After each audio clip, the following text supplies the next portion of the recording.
Welcome back to another episode of Rock Boys Football. Not many programs that are hotter not only on the football field, but on the recruiting trail than Lincoln Riley and the USC Trojans, landing another commitment Tuesday afternoon from four-star defensive lineman Viliami Moala from the 2026 class from the state of Utah. Now, I'll be the first one to admit, put my hand up and say, was not too familiar with this kid in the 2026 cycle until he got on campus for USC this weekend. Got a chance to dive back into the film.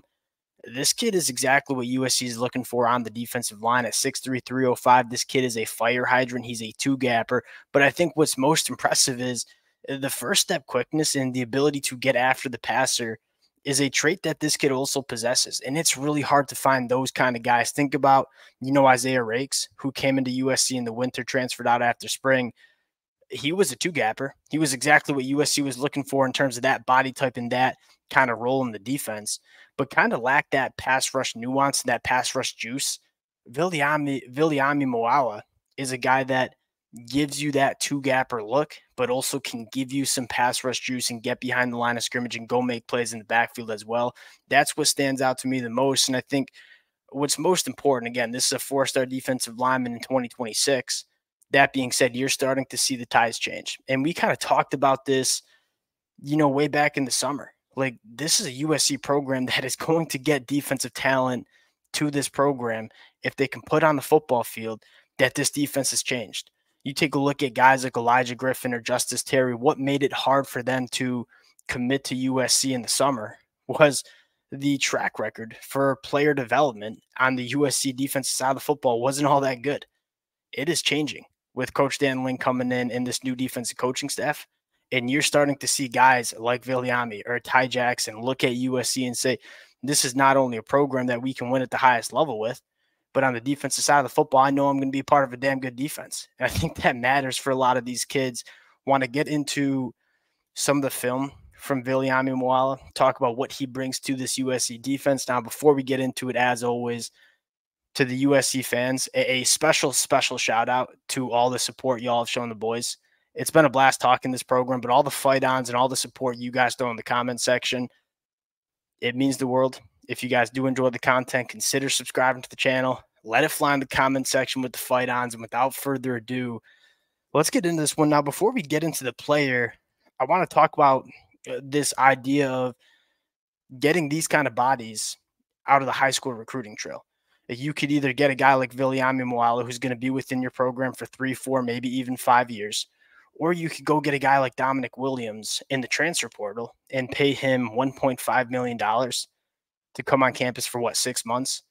This is what makes sense, right? And I'm not saying USC shouldn't use the transfer portal, but you don't want to have to need to go get guys like Dominic Williams in the portal. So if you can continue to get these kind of bodies from the high school ranks, you're going to be able to be aggressive in the transfer portal, but you're not going to have to be desperate.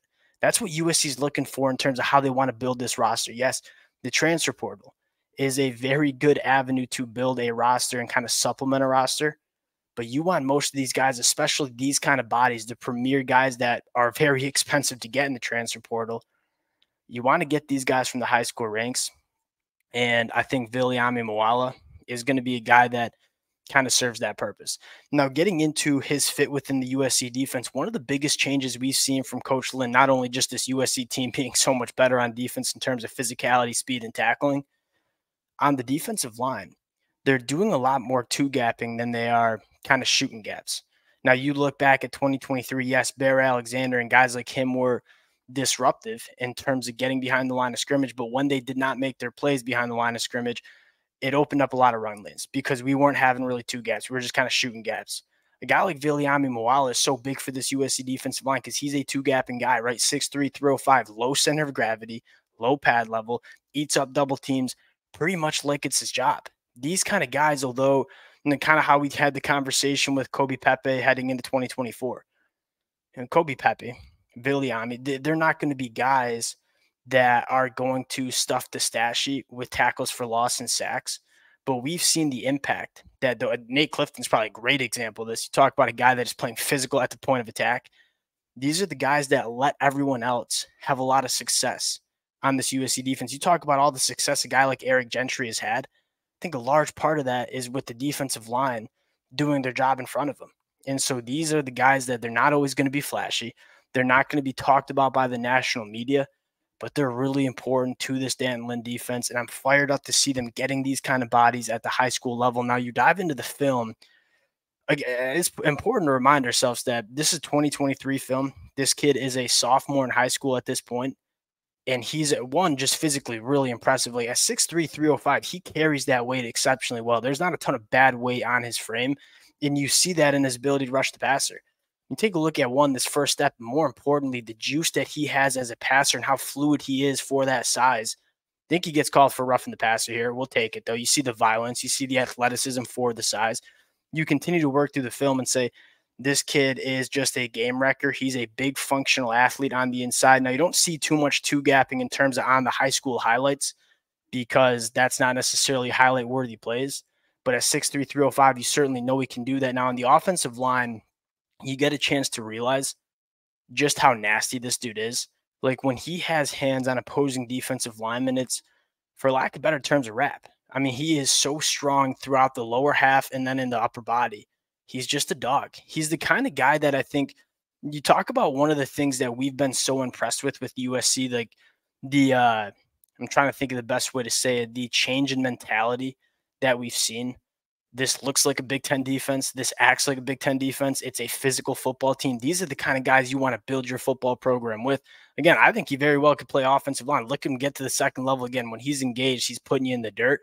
That being said, I think he's a perfect fit for the defensive line. That's kind of what stands out to me the most. But love the physicality, love the functional athleticism that he brings. But I think most importantly, I love the fit that he has within this USC team. Now, don't look now for USC, but you look at this 2026 class, they're kind of heating up, right? Top 5 class in the country in 2026. This is the class I think really comes together. I think USC will, have a really good chance at landing a guy like Elijah Griffin or flipping some big names on the defensive side of football late in the 2025 cycle once these high school recruits see what's going on with this USC defense. But you talk about the real class where you see this change. I think it's going to be in 2026. You're already starting to see it. Guys like Xavier Griffin committing to USC. I'm really excited to see what USC can do. Look, we all know Lincoln Riley and this USC offense is going to be able to get top talent to USC on the offensive side of the football. There's just too strong of a track record not to want to play for Lincoln Riley if you're a quarterback or wide receiver. I think with the big changes is USC getting these kind of bodies on the defensive line, especially as they go into the Big Ten. Really, really exciting time for the USC fans. We'll close it out there. Again, appreciate you guys rocking with it. If y'all do enjoy the content, consider subscribing to the channel, and we'll talk to y'all later. Peace.